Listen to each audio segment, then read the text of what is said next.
The following is a GoPowercat.com production.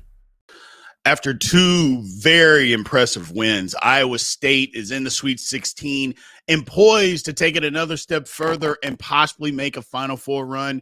We'll discuss that and how the Big 12 fared this weekend in the NCAA tournament. This is the Big 12 Insiders. Welcome to the Big 12 Insiders, your Big 12 sports show, presented by Synergy Financial Partners. Now let's go to booming North Texas, home of Studio 73. Here's your host, Brien Hanley. All right, welcome back to Big 12 Insiders. This is Brien Hanley, Big B, along with Alec Busse from Iowa State. Alec, how's it going today, my guy? Like I was telling you off the air, it was going a lot better before I got a call that I'm a victim of fraud from my bank, but doing great. Unbelievable, man. Unbelievable. Just, this world, boy, this world. Well, we had good basketball this weekend. You know, a lot of NCAA tournament to me is favorite time of the year. A lot of stuff going on. There were some crazy upsets day one, not necessarily so many day two. Or as far as the second round, I should say, not necessarily day two, but the second round, not as many. Iowa State played really good basketball. Let's get into that a little bit. Two impressive wins. The first one, you know, obviously both of them were expected, but I think we saw, and I think the country saw, Alec, what Iowa State was really made of against a really good Washington State team. Yeah, I think they showed a lot of ability to kind of overcome some early challenges. Obviously fell down 7-0, didn't hit a field goal until about 6 minutes into the game when Curtis Jones stepped into a three-pointer in transition to get Iowa State on the board with a three. A couple of minutes after Hassan Ward got him on the board with a free throw. But being able to respond from a 7-0 deficit to respond and win, 67-56 was pretty impressive. Washington State didn't score or didn't have a field goal. I forget which specifically in about the last 5 minutes of the game. So Iowa State's able to close it out and advance to their second Sweet 16 in about 3 years under head coach TJ Otzelberger. Absolutely. Look, Iowa State fans have every right to be excited.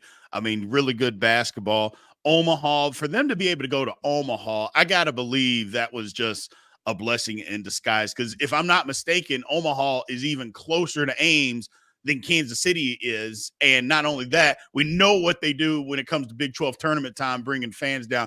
Just listening to it over the television station or television waves, it sounded like a home game. I got to believe in the arena it was the exact same way. Yeah, it certainly was. I think it was after Thursday night's game. I think TJ Otzelberger called it Hilton West. I'm not very good with my directions. Yeah, he called it Hilton West. Obviously, T-Mobile Center in Kansas City has been nicknamed Hilton South for the Big 12 tournament. So yeah, they traveled really well to Omaha this past weekend. It'll be interesting to see how well they travel out to the TD Garden in Boston this upcoming weekend. Obviously, a much longer flight, much longer travel for Iowa State fans, but it's a team that's the number 2 seed in the NCAA tournament. It's a team and a coach that the fan base has completely fallen in love with, and one that, I think they have a lot of belief in and an ability to at least get to an Elite Eight. Yeah, I think so too. That's going to be my very next question. So game coming up, Illinois, tough. I watched them play. They kind of a little bit similar to Iowa State. Now, nobody plays defense kind of like Iowa State and Houston for that matter. Illinois kind of has some pieces there, really good guard play. Like I said, a little bit similar. What are some of the things that you've seen as far as Illinois, or have you had the opportunity to even dig in to them as of yet? Yeah, I know a good amount about the Fighting Illini. To me, like, these are two teams that are completely different in just about every single thing that they do well and everything that they do poorly. Illinois, I think, is a more talented team. When you look at some of their individual personnel on the court, of course, Terrence Shannon is one of the best players in the country. I think he's averaging about 30 points a game in the postseason, dating back to the start of Illinois' Big Ten tournament run. So he's obviously playing really good basketball for the Illini, but Marcus Damask was also a first-team All-Big Ten selection. Coleman Hawkins was an All-Big Ten selection as well. So they have a lot of talent. Iowa State obviously has two guys. T-Man Lipsy was a first-team All-Big 12 guy. Keyshawn Gilbert, a second-team All-Big 12 guy. But when you look at their profiles, they're very different. Illinois, since January 1, is the country's #1 offensive team in the country. that same time frame. Iowa State is the country's #1 defense in the country. And if you look on KenPom right now, Illinois is the #1 offense overall over the course of the entire season. And Iowa State has the best defense in the country over the course of the entire season. So from a profile perspective, they're very different. I think Illinois is going to be stressed and be uncomfortable at various points on Thursday night with Iowa State's ball pressure because they don't have a traditional point guard. They do things very uniquely offensively. They space the floor well. It's a lot of matchup-based offensive attack, and they want to play faster than a lot of opponents do. So it'll be really interesting to see which style wins out in this matchup because they're very different and they're very unique. And I think really whoever does what they do best better on Thursday night, they're likely to come out on top. If it's the game that gets into the 80s or the 90s, I think Iowa State's going to struggle to win that kind of a game. But if it's an opportunity for Iowa State to play a game in the 60s or the 70s, I think Illinois is going to struggle to win because that obviously plays a little bit more towards a defensive style. And for a team like Illinois, who's closer to 90 or 100 in defensive efficiency this season, that doesn't play well when you're playing the best defense in the country. No, absolutely not. Here's the thing about it, at least in my eyes, from a offense and a defensive standpoint, look, in the tournament, things tend to slow down. Now, I know teams want to get up and down and run up and down the court, but things tend to slow down sometimes, especially when you get to this round of the tournament. So for me, that favors Iowa State. I know Illinois may try to run here or there, but I think when you're a really good defensive team, you can take away a lot of that running. That's why things tend to slow down. You can take some of that stuff away. One of the things that you can do is make shots. If Iowa State can make some shots. Now, if they're missing a bunch of shots, that's a different ball game altogether. But if Iowa State knocks down some shots, and I'm not saying they got to shoot the lights out or anything like that, but if they just knock down shots consistently, I think that takes Illinois completely out of what they're trying to do, getting up and down. And again, you mentioned it. They don't guard that well. So if they don't guard that well and they're having to slow down, I think it's advantage Iowa State. Yeah, I think if it's a slower paced game, I think Iowa State's going to be a little bit more comfortable. I will say I think Illinois has players that are capable of scoring in the half court. Marcus Damask has been really, really good for them all year. He's comfortable playing in a little bit of a slower game. Terrence Shannon, he's obviously elite. Big 12 fans know a lot about his ability to get to the rim, his athleticism, but he's turned himself into a better shooter this season while battling some off the court circumstances with a rape charge in Lawrence, Kansas. But he's shooting about 36% from three off on the year. Coleman Hawkins, stretch big. He's shooting about 38% from three as well. And they have a few other guys. Luke Goody has shot it well. He's about a 40% three-point shooter. Quincy Guerrier, another guy who shoots at about 38%. And like I said, Damask, if you look at his season-long three-point percentage, it's about 30%. In his career, he's closer to 35, and I think in Big Ten play, he was closer to 38 or 40%. It's a team that, doesn't shoot the greatest from beyond the arc. They're only about 35.3%, Illinois is. But they shoot a higher volume than Iowa State does. So I always think that that's like an important qualifier when talking about how well a team shoots it. Because if you shoot, 10 threes a game and you're making 4 of them, that's great. But if you're a team that shoots 30 threes a game and you make the equal percentage, that's better. So it's one of those different situations where I think Illinois is capable of scoring in the half court, but I certainly agree with you that if Iowa State's able to make shots, it'll stress Illinois a little bit more. Yeah, I absolutely think it does. The one thing that I noticed, I just think, and I watched the other day, look, Iowa State played really well, I think, in the second half when things got tight and things bogged down. They played really, really good basketball in the second half. Now, for us Big 12 fans, that's something that, we're used to seeing. Illinois, on the other hand, look, we can talk about the Big Ten and say this and that, and we remember the Big Ten. I just don't think that they've run into a defense like Iowa State's all year. I don't think anybody in the Big Ten is playing defense like that. I know that they have the reputation of that, but when it actually comes down to, okay, what's pen to paper, what's what, I don't think anybody in the Big Ten is going to throw a defense at or has thrown a defense at Illinois that Iowa State's going to throw at them. No, I really think there's only one other team that's, really comparable to Iowa State from a defensive scheme perspective, and that's Houston. Ironically, those are the two best defenses in the country. They did play Tennessee on the road earlier in the year, and they lost there. Tennessee is obviously known for being a really good defensive team and playing with good ball pressure and being really physical. Northwestern's a team in the Big Ten that's known for trapping the post. That's something that Iowa State and Houston both do a lot of. So they've certainly seen, certain principles of it this season, but I don't think they've seen it all at one time, which is something that I think could, like I said earlier, make Illinois uncomfortable, especially with how much Iowa State, forces steals. They're top 5 in the country, I believe, in defensive steal rate. Top 3 in the country on KenPom in defensive steal rate. Just had to pull that back up. And they don't have a traditional point guard. So is Illinois able to not turn the ball over 15 times a game on Thursday night? If they turn it over, 12, 15, 17 times against Iowa State, they're going to struggle to win pretty point blank, because then Iowa State's going to get to easy buckets on the other end while Illinois is chasing them in transition. So it's certainly an interesting matchup for Illinois. It's something they haven't seen, certainly something that I don't think that is really easy to replicate. And I think that's one of the reasons why you see a lot of Big 12 teams really struggle with Iowa State and Houston's defense, because you can't replicate it in practice. You can't replicate it in scout because you need to have the right personnel.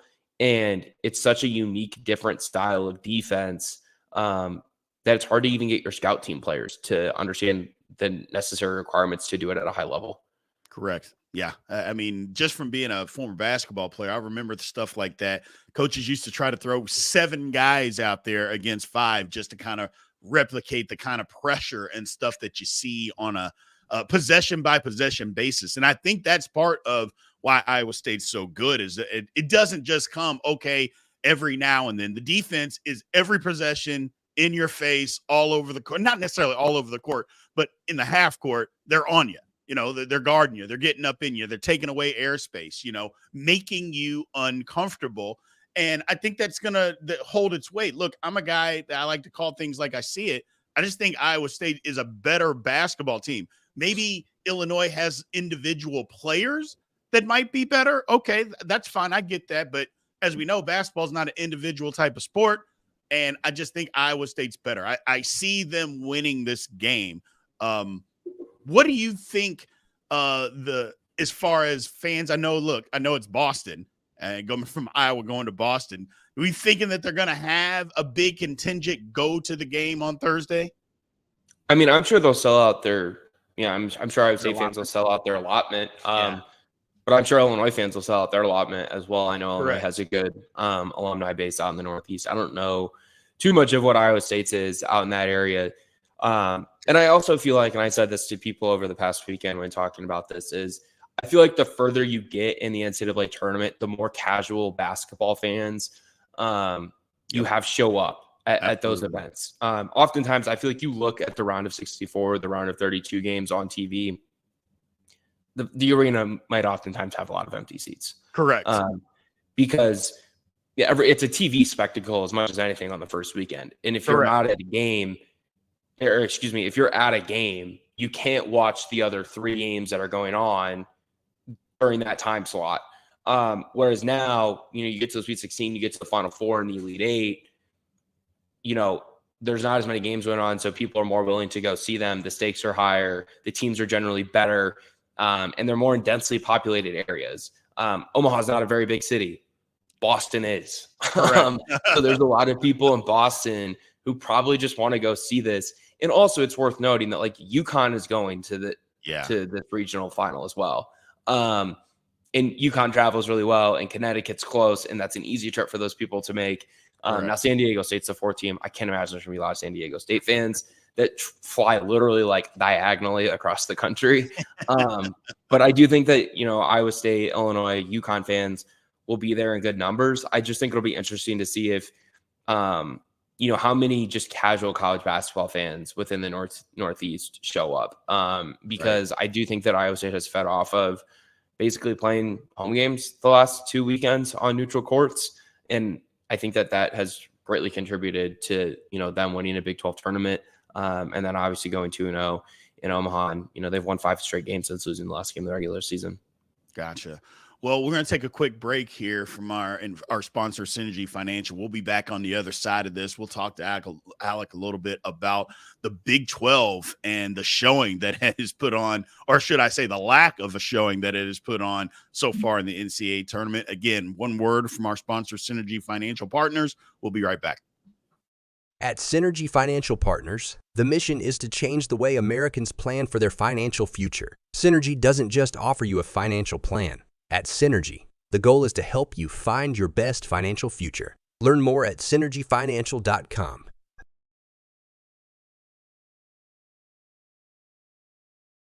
Welcome back to the show. Let's head back to the studio. All right, welcome back to Big 12 Insiders. Again, this is Brien Hanley today with Alec Busse from Iowa State 24/7. So, Alec, Big 12, 8 teams in, 2 left. I was almost for sure that they were going to have at least 4 teams in the Sweet 16. It did not work out that way. And I'll be quite blunt. I don't know a whole lot of what you got to see. I know you're super busy with Iowa State, but just from the outside looking in, if people were outside looking in, it looked like the Big 12 put on a pretty bad showing this past weekend. Any thoughts on that at all? Yeah, this may be an unpopular opinion, at least for this particular programming. I kind of think the Big 12 was slightly overrated this year in comparison to its last 2 years. Don't get me wrong, it was still the best league in the country. But, outside of Houston and Iowa State, did anyone in the conference really strike fear into their opponents after the end of January, the middle of January? Nope, not at all. I mean, you're right. I mean, I get it. Go ahead. And I'm not trying to say the Big 12 was bad this year. It certainly wasn't. But Kansas had a ton of injury issues and depth issues that they failed to overcome, and it led to them getting blitzed by Gonzaga. I was never that big of a believer in Texas Tech. They lost to NC State. Not a great matchup for them because DJ Burns is a really difficult matchup for a lot of guys, especially when NC State's on offense. Right. Obviously BYU, suffered one of the bigger upsets of the weekend. Yeah.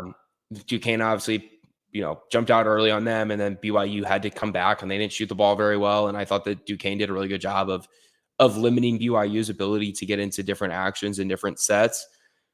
But outside of Houston and Iowa State, I didn't feel like anyone in the Big 12 was overly dangerous heading into the NCAA tournament, just because of where they were. I wasn't a TCU stock owner. I wasn't a Texas stock owner because Texas hadn't put it together all year. That was a talented team, and they nearly, I guess, made it to the Sweet 16 before they kind of got away from them late against Tennessee in the round of 32. But it was hard for me to buy stock in a lot of teams going into the NCAA tournament because I just didn't think very many of them were that good. And I think that nationally, I say that I think after the top 14, 15 teams in the country, there weren't a lot of teams that I was like, that's a team I think is going to the Sweet 16. And if you look at the bracket and what is left in the Sweet 16, Brian, it's all 1 through 3 seeds, basically. Yes. With a couple 4s and obviously NC State. There's one team that's seeded lower than a 6, right? Yeah. Left. And it's NC State. Yep. Kind of checks out where, top 14, 15 teams all advanced, and then you got NC State there. Yeah. Well, it was one of those years where I think people fell in love with upsets because of what happened last year. And while we had upsets on the first day, the second day we didn't. There was one. And so, or not the first day after the first round. In the second round, there was one.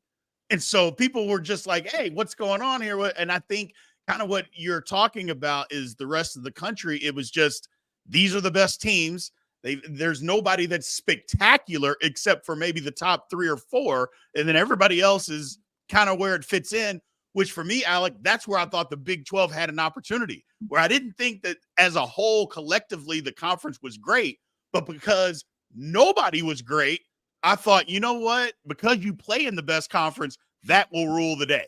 And I thought, give ourselves a chance. We'll be able to, because we played tough competition all year. Well, that did not happen. And the one that really surprised BYU, I mean, Texas Tech, They weren't great, but I thought they were a really good basketball team, a solid team. But NC State's on a roll, and they didn't have anybody to match up with Burns. They just didn't. BYU, on the other hand, they got physically beat up by Duquesne. And that was the one I'm like, how does that happen? How do you let that happen? But they did. And so I think that kind of goes to your point, is that, you know, we talk about in football how the SEC, we give them a hard time because they're top heavy. Was the Big 12 really top heavy? And I think you're right, Alec. I think it kind of was this year. Well, and I think I do want to correct something that I said earlier. I made the comment of like, oh, are you overly confident in any team in the Big 12 outside of Houston and Iowa State entering the NCAA tournament? I would probably have included Baylor in that group. Right. But Baylor had noticeable flaws heading into the NCAA tournament. They don't guard. And what led to their loss against Clemson? They couldn't get a stop in the first half. So I think that Baylor kind of falls into that group as well. And they obviously fall by 8 to Clemson. That kind of like grew a little bit after Jacoby Walter misses free throws at the end of the game. But yeah, I just think the conference in general wasn't as good as it had been. And I just think that, it's one of those years and it's tough to be as good of a conference as people maybe thought it was when your best program in the conference is having its worst year in 25 years? Yeah. So, I'm not a Kansas basketball historian by any means, but this is the worst I've ever remembered Kansas being. Yeah.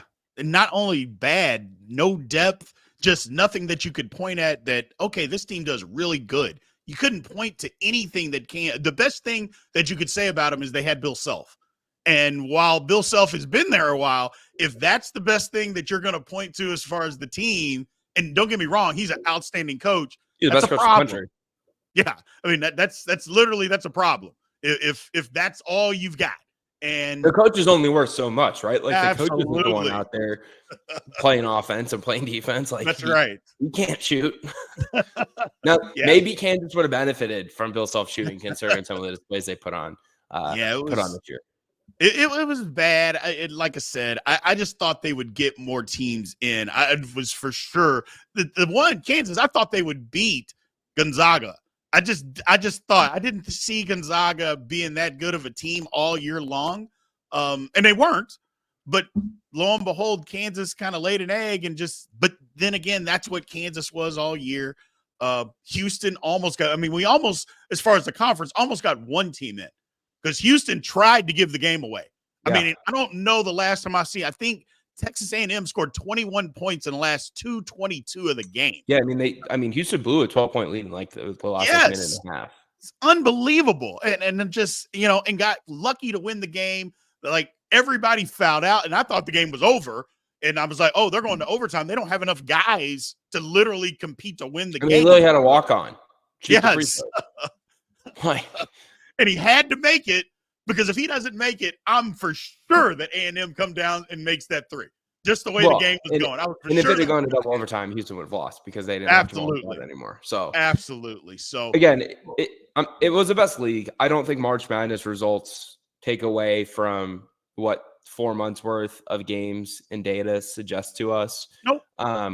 That being said, I also think it can be said that it was best league, but it wasn't close to as good as it has been in the past. And that's not me saying that Jeff Capel was right and that ACC coaches were right, that they rigged the system with a net. And maybe there is some half truth to it. I think we can all say that, I cover Iowa State. Like, feel comfortable saying that they didn't schedule very well and they pounded everyone on their schedule. Now, you deserve credit for beating those teams by a lot more than what people thought you would, and that boosts your metrics. TCU did the same thing. Yes. Iowa State proved in the Big 12 that, they were pretty good. They finished second in the league. They earned a number 2 seed. TCU, on the other hand, call a spade a spade. They didn't schedule anyone, and they entered the tournament as an 8 seed, and they lost in the round of 64. Correct. I mean, I get it. But a lot of that is just bitterness because they didn't get in. They should be mad at their own conference in the NCAA to put in Virginia over them, which Virginia had absolutely no business being in the tournament. So be mad at your own conference or for that situation. Don't be mad at anybody else. And listen, like the ACC wasn't good all year. Like the ACC has 4 teams in the Sweet 16. Okay, correct. NC State shouldn't even be in the tournament if they didn't get an auto bid. Correct. Like, and this is, Brian, like this is to me, like everyone loves the NCAA tournament. But there are people out there who put way too much stock into how their team performs in the NCAA tournament to determine if they have a good year. Yes. NC State making it to the Sweet 16 does not mean that they had a good year. No, you had a bad year. If Keats doesn't win the ACC title, he's fired. You might fire him. Yes. He's fired. That's the thing. He doesn't have that job. If they don't win the tournament, I don't think Keats has the job as we are speaking right now. But now NC State fans are going to look back on the 23-24 season in 3, 4, 5 years and say, we went to the Sweet 16. That was a good year. Yes. Or use Michigan State fans as an example from a year ago. Correct. Where they go to the Sweet 16 and they lose to Kansas State in the Sweet 16. They view last season as like a semi-successful season. It was not. Michigan State team was average. They were not very good. That's right. Last season, like a lot of national people view Purdue's season as a failure because they lost to FDU. It is not. They were the number 1 overall seed. Like one game can't determine like how you an entire season. And I say this all the time to people. The NCAA tournament is the most entertaining and fun way to crown a champion. It is the worst way to determine the best team. Absolutely. Absolutely. And as we all know, the best team doesn't always win. They very rarely win. That's right. It's not like the NBA where you play a series, because in the series, that's when you usually get the best team wins, because out of 7 games, the best team is usually going to win 4 of those. But in one game, somebody's not, especially when we're dealing with a lot of times 18 and 19-year-old kids, they don't make a shot or two in a big game, in a big moment. They can get down and somebody else does make some shots. I mean, that's just the way it works, man. So I get it. So much of it is matchup dependent too. Absolutely. Like, NC State benefited greatly from Kentucky losing to Oakland. Yes. Because if not, they don't beat Kentucky. Maybe. Well, I say that. Oakland beat them, but it would have been a much tougher time for them to beat Kentucky than it was. And they went to overtime with Oakland. Yes. So I don't know. I get it. I just thought the Big 12 could have put it on a better showing. It clearly was the best league. It was clearly the best league. But to only have 2 teams in the Sweet 16, again, there's some circumstances. I just didn't think the overall showing was bad. And maybe the way that some of the teams lost, that was bad. Like, even though Texas never put it together all year long, Texas fought against a Tennessee team that Tennessee is better than them. But they fought them. At least they did that, where we saw some other teams that maybe did not. That was my only disappointment. Yeah, that's fair. Well, I appreciate you taking the time today, Alec. Thank you for joining us, man. We're going to take one quick break from our partners here, and then we will end the show, and then we'll go from there. But Iowa State fans that are out there, man, good luck. Know the Big 12 insiders, we are rooting for you to get to a Final Four. The road is tough, but it's nothing you guys haven't faced. So good luck to you guys. And Alec, we will talk to you soon. Thanks, guys. Appreciate you for having me on, and hopefully we get to do this one more time next week before Final Four. Absolutely, man. Thank you. We'll be right back, everybody. At Synergy Financial Partners, the vision is to build the world's largest consumer financial education and empowerment company. Synergy doesn't just offer you a financial plan. At Synergy, the goal is to help you find your best financial future. Learn more at synergyfinancial.com.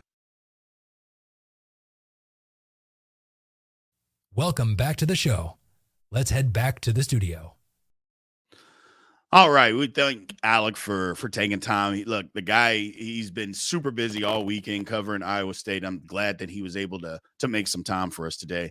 Look, the Big 12, it didn't have a good showing. No, the NCAA tournament is not always the best parameter to decide or just to see if you had a really good season or not. It isn't. However, you can still look at the metrics and just look at the season as a whole and look at the tournament and how you played, or maybe how you lost the last game. Like I mentioned, BYU, not great. Texas, pretty good. So that's kind of the way I look at it. I'm disappointed as a huge Big 12 fan that we didn't have more teams in. But I think if we look at it, the totality of everything, one thing that we can take advantage of is say, hey, Arizona, If Arizona makes a Final Four, can we look at that as part of being the Big 12? I know they didn't play in the Big 12, but they're about to be in the Big 12. Maybe we could take them under our wing. We've had them on the show before. We'll have them again, obviously, once they join the league. So I think that the Big 12 basketball conference, again, it was clearly the best conference this year. It still has a bright future. And I think if our holy grail would be if Iowa State and Houston could meet in the final game, Brett Yormark would literally be drooling over that final pairing. Wouldn't you guys love that? Iowa State-Houston final game would be absolutely amazing for the Big 12. I mean, the basketball, contract would be right around the corner at that point. Brett Yormark would literally be drooling, just sitting there, just rubbing his hands together, saying, absolutely, let's have some. Even better if Arizona made it. Then we'd have 3 Big 12 teams, which, again, Arizona's about to be in the conference in the Final Four. I would love for that to happen. Either way, good luck to Iowa State and Houston this weekend. We will be back tomorrow with a lot more Big 12 stuff that we need to talk about. We'll get into the women's side of this thing as well. So I appreciate everybody being here. I know this is a different edition on Mondays, but we got to start doing Mondays. We appreciate you guys taking the time. Again, like, follow, subscribe, all of that good stuff over on YouTube. We appreciate everybody being here. We'll be back tomorrow to do it better. This has been a GoPowercat.com and Spirit Street production. Please support this show by subscribing to this YouTube channel or follow us on your favorite podcast platform.